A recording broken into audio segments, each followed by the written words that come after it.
Soy Irene González, farmacéutica rural, y en redes sociales podéis encontrarme como Boticonsejo. Y yo soy Guillermo Estrada, y en redes sociales podéis encontrarme como DocPharma. Esto es La diferencia está en la dosis, donde trataremos temas, inquietudes y situaciones que vivimos una y otra vez en la farmacia. Además, vamos a tener un invitado especial, con un juego de bulo y verdad y con una noticia un poquito picante. Sí, en el mostrador de la farmacia, pero seguro que otros compañeros sanitarios, médicos, enfermeros, psicólogos, fisios, también viven situaciones parecidas y seguro que pueden sacar alguna enseñanza de este podcast. La diferencia está en la dosis, un programa hecho por farmacéuticos para farmacéuticos y otros profesionales de la salud. Vamos a empezar y la verdad es que estamos encantados hoy porque vamos a hablar sobre un tema que a Guillermo y a mí siempre pues, nos gusta mucho. Y bueno, en este caso no es el tabaquismo, que también sabéis que es uno de nuestros favoritos, pero vamos a hablar sobre patología respiratoria. No es que nos guste que la gente esté enferma con esta patología, pero sí que... No especialmente. ¿Verdad? Pero sí que nos gusta identificar, ayudar y acompañar a todos estos pacientes respiratorios durante su tratamiento, ¿no, Guillermo? Sí, efectivamente, Irene. Hoy hablamos de la que debe ser la patología respiratoria más frecuente, el asma, y que probablemente a la que más rangos de edad afecta. Sí, da igual la edad que tengas, yo creo. Abarcamos mucho. Pues nada, Guillermo, ponnos al día con la dosis de datos.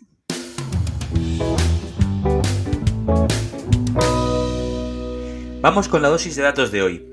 En el año 2020 la prevalencia del asma se situó entre el 5% en adultos y el 10% en niños, en diversos grados. El asma es la primera causa de discapacidad medida en años ajustados de vida con discapacidad, espero que esto lo entendáis, en niños de entre 5 a 14 años en países desarrollados. Y la falta de adherencia a inhaladores es uno de los grandes problemas y según algunos estudios se puede estimar hasta en un 64%, una auténtica barbaridad. Esto incluso en pacientes con asma grave, ¿eh? Sí, digo, hay que decir que hablamos de inhaladores con temas de asma porque es uno de los tratamientos pues, más frecuentes en este tipo de pacientes. Correcto. Realmente. Y que que ya hablaremos en otro programa, pero como bien sabemos, la adherencia a este tipo de medicación deja mucho que desear, ¿no, Guillermo? Sí, dependiendo de a quién leas, pues podemos estar hablando de un 52%, 55%, 60%, 64% en cuanto a la adherencia a inhaladores. Sabemos que es fundamental, que es básico para que esa adherencia terapéutica llegue a la consecución del éxito terapéutico de la patología. La verdad es que llama mucho la atención. Más que nada porque cuando te pones y ya aprendes es mucho más fácil. El problema es aprenderlo. Pero bueno, pues nada, hoy para ponernos al día y hablar un poquito más de asma, os hemos traído a un gran invitado. Así que vamos a pasar a la dosis de... ¿De qué era, Guillermo? Conocimiento. A la dosis de conocimiento.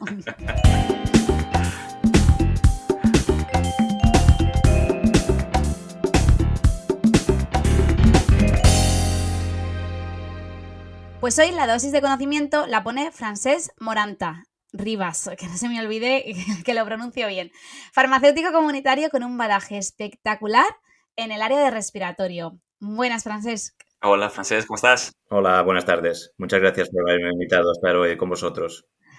Bueno, Francesc, para empezar, vamos a hablar sobre algo sencillo. Algo en lo que tú has tenido mucha implicación, el ARC, que nuestros oyentes dirán, madre mía, ¿qué es esto? Pues esto es un poco, así dicho, es el Asthma Right Care. Pero ¿nos puedes poner un poquito más al día sobre qué es y qué parte de implicación has tenido en esto? Uh-huh. Sí, el Asthma Right Care es un proyecto que nació de una sociedad científica internacional, una sociedad científica benéfica, que está radicada en el Reino Unido, que es el IPCRG, International Primary Care Respiratory Group. Y esta sociedad internacional engloba a, digamos, filiales o a grupos interesados en la patología respiratoria en atención primaria en unos 40 países a nivel mundial. Además de esos países en los que tiene filiales o delegaciones que la representan sobre el papel, está en contacto con otros 50 o 60 países a nivel mundial. Entonces, realmente es una sociedad muy implicada en los temas de respiratorio, no solo asma, sino también en la EPOC. Y bueno, a partir de ahí, de esta sociedad y de su interés en manejar correctamente, de acuerdo a las guías nacionales e internacionales, al paciente asmático, nació el proyecto Asthma Right Care, que es un movimiento social. Nació como un movimiento social en el que en primera instancia participaron en un piloto 4 países, Canadá, Reino Unido, Portugal y España, y que se trata de sacar de la zona de confort tanto a pacientes, médicos, farmacéuticos, enfermeras, en cuanto al manejo del paciente asmático.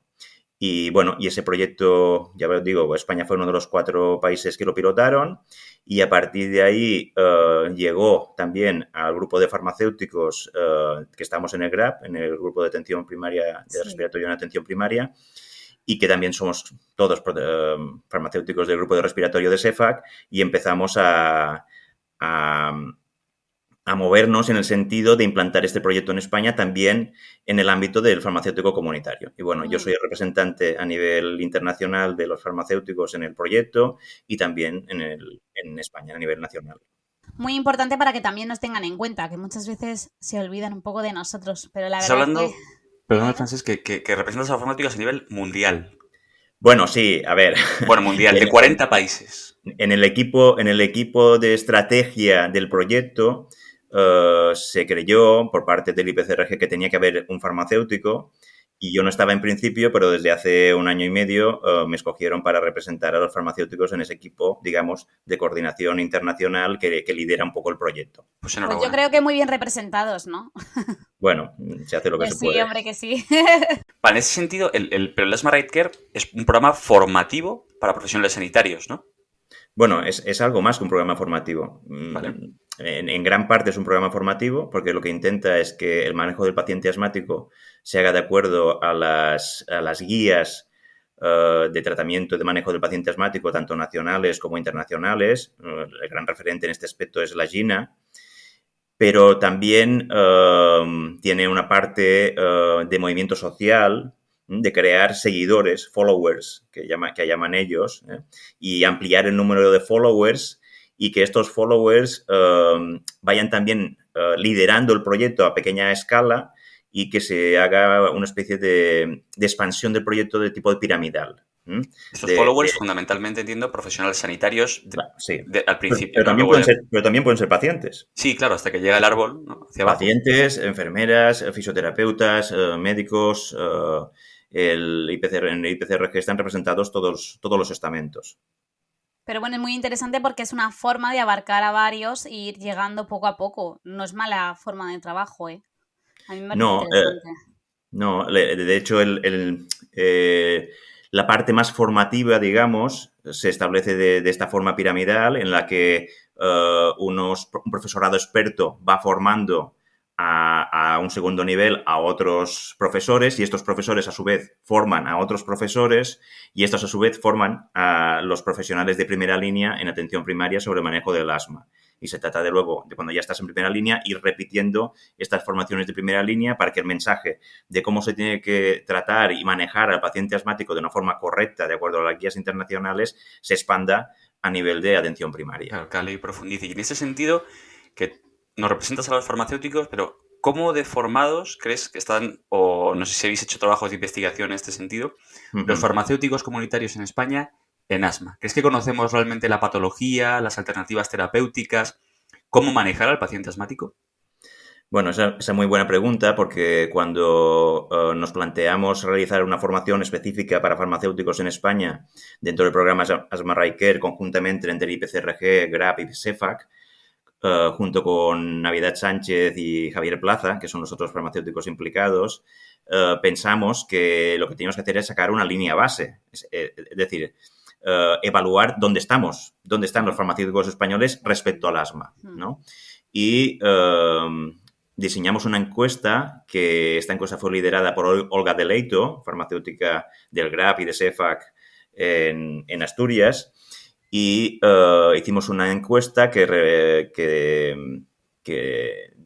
pusimos en una plataforma diseñada a tal efecto, para saber exactamente dónde nos encontrábamos, cuáles eran las creencias, actitudes y conocimientos de los farmacéuticos españoles sobre el asma. Y la verdad es que no estamos tan mal, que dijo uno, ¿no? Todas las respuestas todas estaban por encima del 50% en cuanto a aciertos. Pero también es verdad que los contestaron los farmacéuticos más implicados o los que Claro, tienen... eso Claro, te iba a decir, digo, yo creo que hay un esa encuesta sesgo, se pasó. hay un sesgo importante en esta encuesta, que es el de que la contestaron las personas realmente motivadas, aunque sea Sí, mínimamente. ¿Y qué pasa con el asma? Pues no solo en el ámbito de la farmacia, también en el de la medicina y en el de la enfermería. Hay muchos profesionales sanitarios que lo consideran una condición menor, una patología menor, y no le dan la importancia que realmente tiene. Yo supongo que ahora lo hablaremos, y a lo un mejor yo os poquito estoy más. pisando un poco, pero por ejemplo en España la mortalidad por asma en la última década ha sido siempre cercana a 1.000 personas anuales. O sea, además de ser la cuarta patología que más absentismo laboral presenta en España, o que contribuye al absentismo laboral en España, es la cuarta. Además, cada año se certifican muertes por asma cercanas al milenar, También, sí. al millar. Entonces, bueno, claro, pues tiene mucha importancia el asma. No solo por la mortalidad, sino por la carga que genera, Existencial. la morbilidad asociada, etcétera. Y para nuestros oyentes, que algunos pues no están tan implicados en el tema del asma como quizás nosotros, ¿nos puedes hacer un mini resumen sobre qué es el asma, cómo se manifiesta, un poquito relacionando, poniendo al día? Bueno, a ver, lo primero de todo que nos tiene que quedar claro es que el asma es una enfermedad respiratoria de tipo inflamatorio. Se produce una inflamación de las vías aéreas respiratorias. Esa inflamación es crónica, es bastante reversible, pero no totalmente, y seguramente con el paso de los años, sobre todo los asmáticos no controlados, irán empeorando su función respiratoria. Y la sintomatología, los síntomas, los signos que acompañan al asma realmente son muy variables. No todos los asmáticos tienen ataques de asma en que tengan problemas respiratorios agudos y que tengan dificultades para respirar, que tengan sibilancias, los famosos pitos. No Sí, todos tienen estos síntomas. Hay que simplemente tienen tos, por ejemplo. Muchas veces esta patología va asociada a otros componentes atópicos, como puede ser la rinitis, la rinoconjuntivitis, la alergia, vale, sí, eso yo creo el que es asma. una de las más clásicas. Claro, claro. Y también está muy asociada a unos factores genéticos. Pues si tú tienes antecedentes directos de atopía, de rinitis, de rinoconjuntivitis, de urticaria, pues probablemente tienes Pues más números de debería padecer hacerlo. asma o ser diagnosticado de asma. Incluso hay personas, aunque el 90% del asma se diagnostica en la niñez, hay personas que son diagnosticados finalmente como asmáticos a partir de los 40 años. Sí, yo conozco alguno, ¿eh? Yo Y conozco esas suelen algunos de tener peor estos. pronóstico, precisamente. ¿Y ¿Mm? crees que los farmacéuticos podemos ser útiles en el cribado y control de la patología? Sí, sí, efectivamente, muy útiles, sobre todo en esos casos en los que son pacientes que vienen continuamente a la farmacia con tos, con pitos, pero sobre todo con tos. Muchos tienen toses crónicas que les Claro, dura ¿tos de meses. algún tipo en concreto de tos? Sí, ¿Mañana yo diría o...? que es una tos Normalmente es seca. tos seca. Normalmente es Claro, tos seca, pues eso, asociado a componentes alérgicos, a dehidratativa. condiciones de atopía, de urticaria, de rinitis, de rinoconjuntivitis estacional normalmente, que con los pasos del año se va complicando y aparecen ya unos síntomas respiratorios claros que pueden ser asma. Pues pacientes que nos consultan mucho por antitusivos, pacientes que en algún momento les han recetado los SABAs, salbutamol o derbutalina, y les ha ido bien y siguen viniendo a buscarlos sin receta, por ejemplo, eso ya hablaremos un poco más adelante, pues en esos casos el farmacéutico podría ponerles una etiqueta, una tarjeta de posible paciente asmático y tendría que derivarlos al médico de familia para que hiciese los estudios necesarios, la espirometría de rigor y lo diagnosticase o no como paciente asmático. La verdad es que yo creo que hay varios pacientes que podrían encajar, sobre todo pacientes jóvenes, jóvenes en el sentido de, pues de, como tú dices, de más de 20, 25 años, que no suelen ser personas que suelen acudir a la farmacia de forma habitual porque no son pacientes crónicos y entonces aparecen a por un antitusivo de forma rápida porque llevo 15 días con tos y no se me llega a ir del todo, ¿no? Bueno, Y en este caso son personas que llevan mucho más tiempo con la tos, son personas que normalmente no se les ha diagnosticado de pequeños, sí, por eso que suele que es cuando, aparecer. cuando es más fácil diagnosticárselo, ¿no?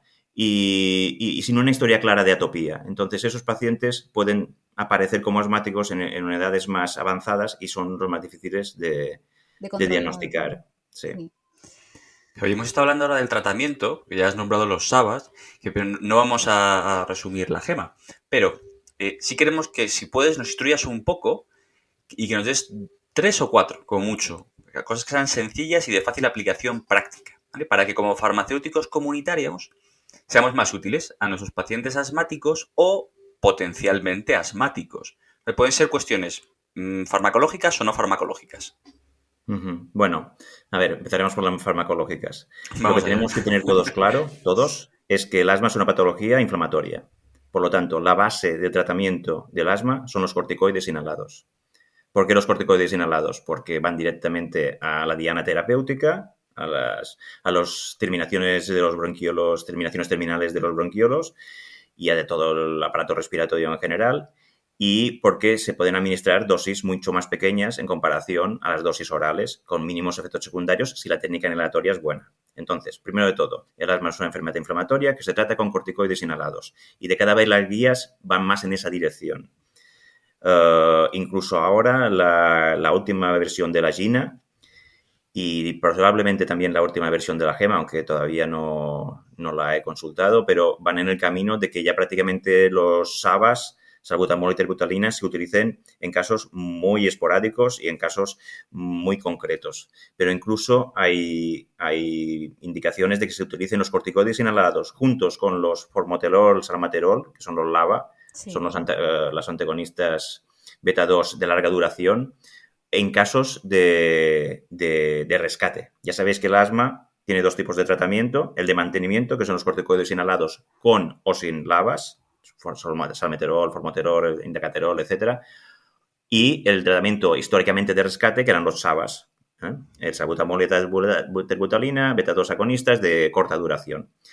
Pero Que si no se ha recuerdo visto mal, que... en la última gema, bueno, la última que pude revisar yo, porque creo que se publicó una actualización hace nada, Un mes. los SABAs todavía se mantenían en el primer escalón, ¿no? Sí. Para ciertos tipos de asma, Sí. como a lo mejor los que hemos comentado anteriormente, ¿no? Asma inducido por ejercicio. Exacto, serían casos muy concretos. El asma inducido por ejercicio, un asma que sea muy esporádico, que sea muy estacional. Bueno, pues en esos casos sí que sería mejor de indicación, pero ya en todos los demás el corticoide inhalado es la base del tratamiento, y puede ser corticoide inhalado a demanda o en tratamiento de mantenimiento. En los primeros casos incluso podría ser corticoide inhalado de demanda junto con el LABA. Se ha visto en estudios, en muchos estudios hay mucha referencia, mucha bibliografía al respecto, en el que cuanto más se usan los SABA sin el corticoide inhalado, peor está ese paciente, peor es su control, peor es su manejo y más severa es el asma que padece. Claro, un paciente de este estilo, con dos envases de salbutamol, tendría 400 puffs y le sobraría para un año. Exacto, ese es el dato gold, ¿no? El estándar de oro del tratamiento del paciente asmático. Que el tratamiento de rescate o de alivio sean como mucho, si hablamos de salbutamol, ya te digo que ahora ya no, las guías ya van más allá, ya no hablarían ni de salbutamol, ya hablarían de utilizar una combinación de corticoide inhalado y LABA como tratamiento de rescate. Pero bueno, si hay aún pacientes con salbutamol o terbutalina como tratamiento de rescate, pues como mucho 400 dosis al año. Eso indicaría un buen manejo, un buen control. Tenemos que tener en cuenta que en el último estudio que se realizó en España ya hace unos años, 2014, sobre el control del asma en España, se determinó que solo el 13% de los pacientes estaban bien controlados. El 13%. Y luego, el 13%. Y luego casi un 60 y pico mal controlados y un 30 y pico parcialmente controlados. Y así más o menos, ahora que has hablado de la falta de adherencia y el control de los pacientes, ¿nos recomiendas a los farmacéuticos algunos recursos formativos para poder ponernos más al día? Porque aunque aquí nosotros tres con este tema pues estamos así, si no al día, cerca. Sensibilizados, diríamos. Sí que es cierto que hay muchos compañeros pues que les motiva un poquito menos, pero sí que es cierto que si tienen zonas o recursos rápidos para poder recurrir a ellos, no dudo de que así lo hagan. Así que, ¿alguna recomendación? Bueno, a ver, lo primero sería literatura. leerse la gallina, leerse la gema, y a mí me gusta especialmente el Asthma GRAP, la guía sobre asma del GRAP, Sí. porque es una guía hecha desde atención primaria para atención primaria y en la que hemos participado los farmacéuticos. También participamos en la gema. Tenemos allí a Javier Plaza como coordinador de capítulos de la gema, y también estamos Navidad Sánchez y yo mismo como revisores. Pero la guía del asma del GRAP es una guía hecha para primaria, que es donde estamos nosotros representados, los farmacéuticos comunitarios. Entonces, a mí especialmente me gusta bastante. Se puede encontrar por internet y es una guía en la que se contestan a todas las preguntas que nos habéis hecho hoy, o que me habéis hecho hoy. Luego, a nivel de formación, en este momento CEFAC no tiene en marcha ningún proyecto específico sobre asma, aunque es muy importante el tema de los inhaladores, muy importante, Sí. porque ya sabéis que muchos pacientes tienen buena adherencia a su tratamiento, pero no tienen resultados porque utilizan mal los inhaladores, y esto podemos hacer otro día, otro podcast solamente de inhaladores, y es muy interesante. Hay un curso de inhaladores interesante, CEFAC, lo digo. Sí, hay un curso de inhaladores también. Hay un curso de Eso inhaladores. dice, Pero bueno, ¿no? me habéis preguntado sobre asma. El de inhaladores ya lo sé que está, ya lo he visto. Es muy interesante. Pero bueno, en cuanto a nivel formativo, pues tenemos todas las delegaciones de CEFAC están inmersas en el Asthma Riker. Se va a hacer ahora la fase de tercer nivel y todas las delegaciones tienen un coordinador de Asthma Riker España en su delegación, en todas las delegaciones de CEFAC, en todas las comunidades autónomas. Entonces, si están interesados en formarse específicamente en asma, que contacten con el presidente de la delegación de CEFAC y este les pondrá en contacto con el coordinador de Asthma Riker en su delegación. Se va a hacer una formación de nivel 3 y próximamente, seguramente 2024, una de nivel 4. Entonces, es una oportunidad para sumergirse en el apasionante mundo del asma y su tratamiento. Totalmente. Así que, bueno, yo desde aquí animo a todos los de la Comunidad Valenciana. Aquí cada uno vende su cosa. ¿Y de recursos digitales que están como muy de moda ahora? ¿El qué, perdona? De recursos digitales, tipo aplicaciones o alguna página web que nos sirva para hacer cuestionarios de cribado o de control.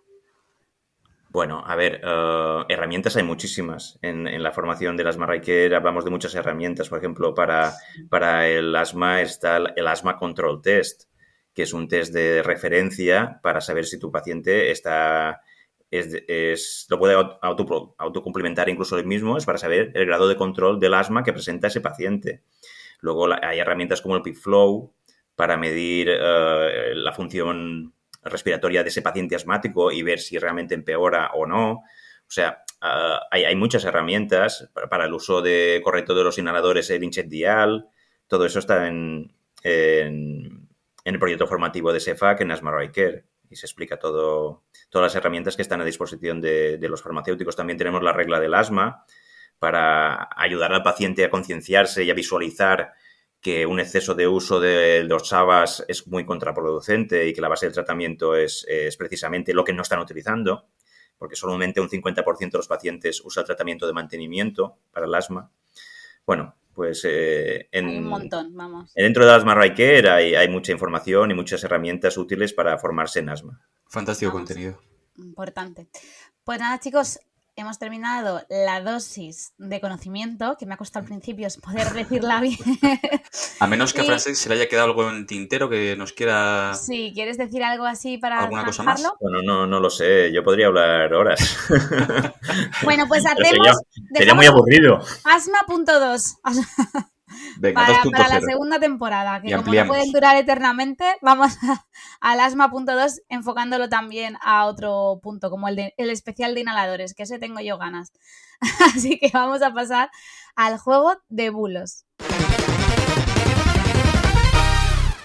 Bueno, pues para rematar, vamos a por una cosa que me encanta, jugar.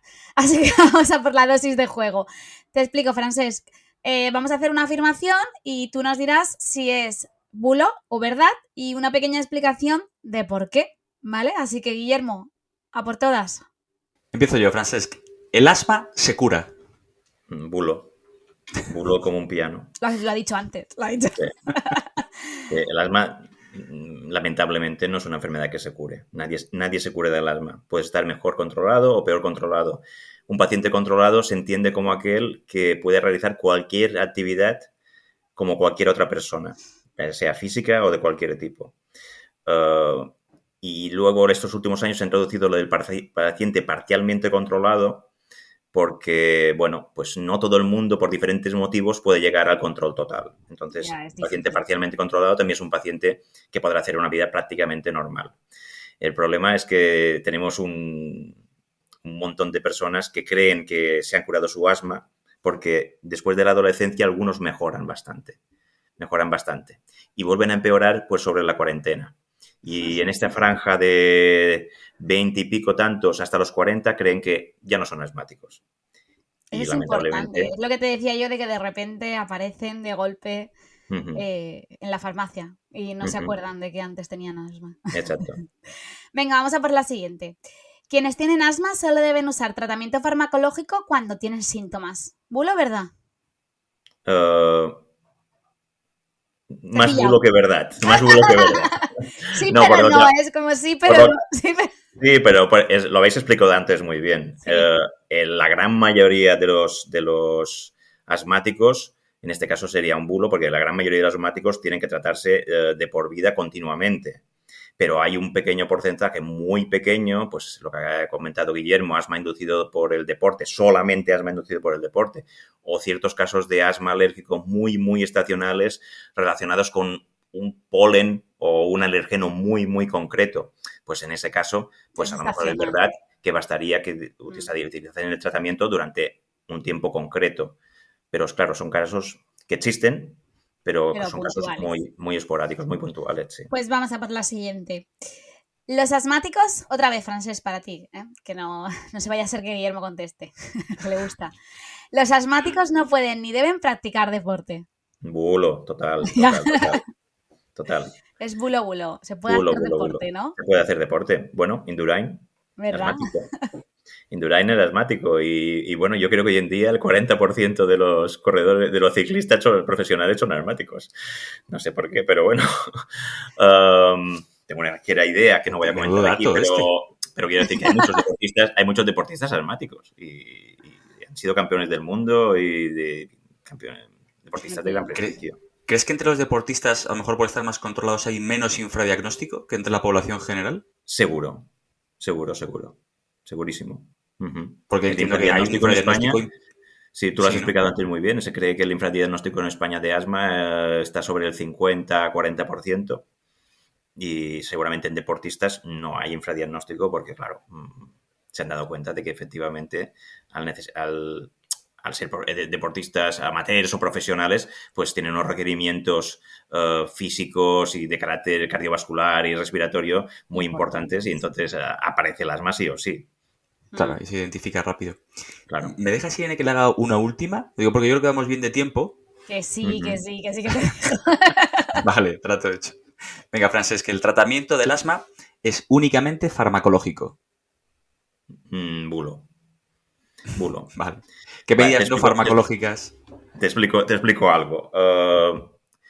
Tú, por mucho que trates tu asma y lo hagas bien y tengas una buena técnica de inhalación y tengas una buena adherencia y te tomes tu antihistamínico cada día si es necesario, si te lo han prescrito, además del inhalador, y tú eres alérgico a los ácaros del pelo del gato y tú vives con gatos, pues entonces difícilmente vas a poder controlar tu asma. Muy difícilmente.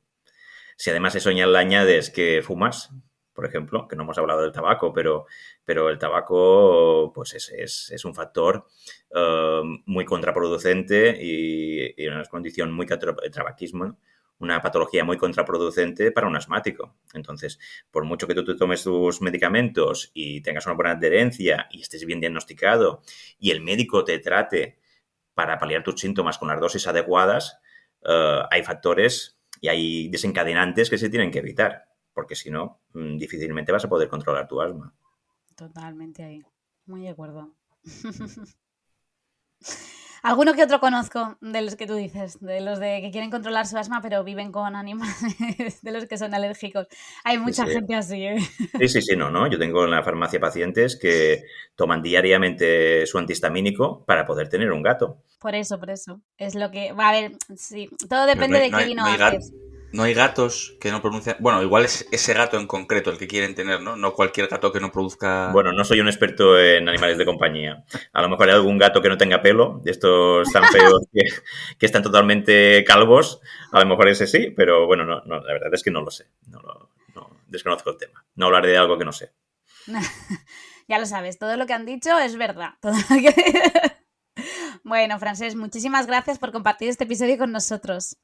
Muchas gracias a vosotros, ha sido un placer. Nada, está Genial, si todo va bien, te invitaremos para el 2.0. Eso. Muy bien. Si perfecto. quieres participar. Claro que sí. Venga, pues muchas gracias. Genial, gracias a ti. Chao.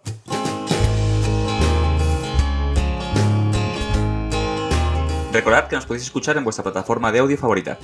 Y si queréis, podéis mandarnos vuestras preguntas a nuestro canal de Telegram. Y también, si tenéis alguna duda sobre este programa, se lo podéis mandar a Francesc. Bueno, nos lo enviáis a nosotros y nosotros se lo hacemos llegar a Francesc para que os lo pueda responder. Recordad que nos podéis encontrar en redes sociales como @doticonsejos y @Guillermo Estrada, que ya he dicho varias veces que se ha cambiado el nombre. Y que los audios deben de ser que se oigan bien y no muy largos. Sí, si pueden ser más de un minuto, regular. Con menos de un minuto es fantástico. Y lo que dice Irene, que tengan buena calidad de sonido. Y aparte de encontrarnos en nuestros perfiles personales, recordad que podéis encontrarnos siempre en @la diferencia está en la dosis.